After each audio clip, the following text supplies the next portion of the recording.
சமுத்திரக்கரைக்கு வந்தாச்சு, கவலை இல்லாம தான் ராமன் நிற்கிறார்.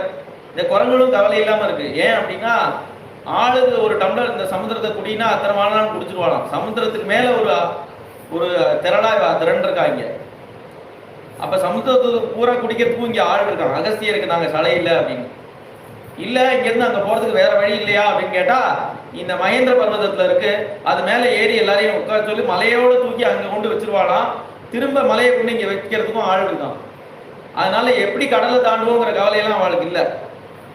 அதுவுமே வேண்டாம், கல்லை தூக்கி போட்டு அணை கட்டவும் அங்க ஆள் இருக்கு. அதனால இதை பத்தியே யுத்தத்தை பத்தியே கவலைப்படல. எப்படி ஜெயிப்போம் ராமனை, எப்படி சமுத்திரத்தை தாண்டுவோம், இந்த கவலையே இல்லை.